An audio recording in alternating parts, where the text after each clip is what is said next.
এমনটি করে এই যে জড়জগতে নানান ভাবে বিষয় আসক্তে মত্ত হয়ে আমরা ভাবি আমরা বুঝি দিব্যি আছি,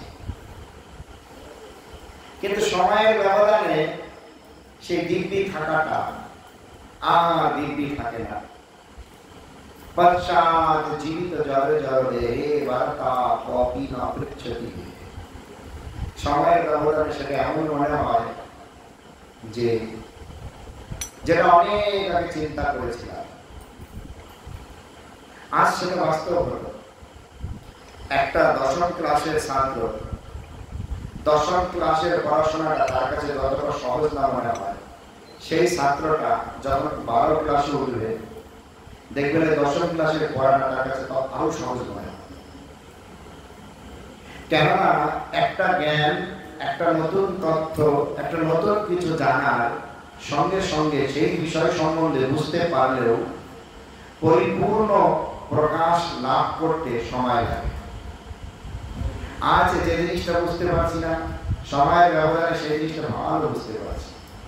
যেমন আপনাদের বয়স হয়েছে, সংসার কি জিনিস আপনারা আমাদের থেকে অনেক ভালো বোঝেন, কিন্তু যাদের অল্প বয়স তারা কিন্তু এই সংসার সম্বন্ধে কতটা অভিজ্ঞতা নেই বা বোঝেও না। তারা ভাবে আমি যেটা বুঝেছি সেটাই বুঝি সর্বশ্রেষ্ঠ। আর সেইভাবে পিপিলিকার পাখা বাজায় মরিমার করে, পিপিলিকার পাখা বাজাবে, পাখা বাজালে উড়ে উড়ে বেড়াবে, কিন্তু উড়ে উড়ে বেড়াতে বেড়াতে কোথায় যায় না? আলোর কাছে যায়, আলোর কাছে, আগুনের কাছে যায়। আগুনের কাছে একটা পোকা গেলে তো পড়ে যায়, কিন্তু সেই পোকা কি জানে যে আমার মৃত্যু হবে? তিনি জানে আগুনটা দেখতে অনেক উজ্জ্বল, দেখতে সুন্দর, চাকচিক্যময়, সেখানে আমি যাব।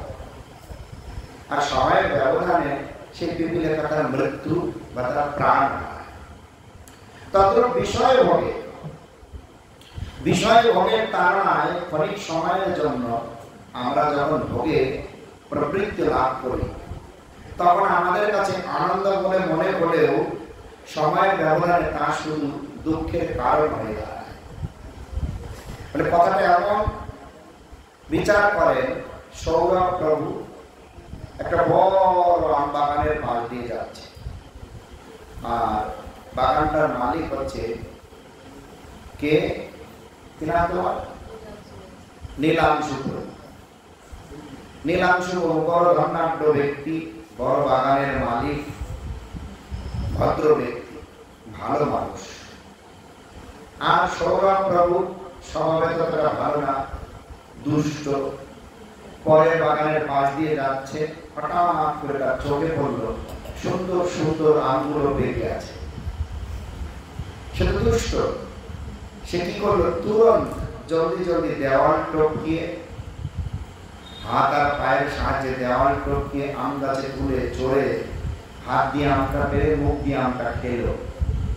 আর ততক্ষণে নীলাংশ প্রভু নিচে থেকে ধরে বাবা তুমি আম চুরি করে খাচ্ছ, নিচে নামো। আর কি করলো? একটা লাঠি নিয়ে এমন মারলো পিছনে, সেই মার খেয়ে কি হলো? তার চোখ দিয়ে পানি পড়তে লাগলো। এখন সৌরভ প্রভু ভাবছে, চোখ দিয়ে আমটি দেখলাম, হাত পায়ের সাহায্যে গাছে উঠলাম, হাত দিয়ে পারলাম, মুখ দিয়ে খেলাম, পেটে গেল, পিঠে মারলো, কিন্তু প্রথমে চোখ দিয়ে দেখেছিলাম, তাই অন্তে জলটা চোখ দিয়েই পড়লো। কথাটার অর্থ হচ্ছে ঘুরিয়ে ফিরিয়ে আমি যা করব তার প্রতিদান আমাকেই দিতে হবে। চোখ দিয়েছে ভগবান, ভগবানের শুভ শুভ বস্তুগুলোকে দেখতে, ভগবানকে দর্শন করতে, ভগবান ভক্তকে দর্শন করতে, পবিত্র ধামে যেতে। চোখ দিয়ে দুষ্ট কাজ করার জন্য দেয়নি। সেই চোখ যদি দুষ্ট কাজ করে তাহলে তার ফল ভোগ করতে হবে। তাই আমাদেরকে কি করতে হবে? আমাদের সর্বদা ধ্যান দিতে হবে।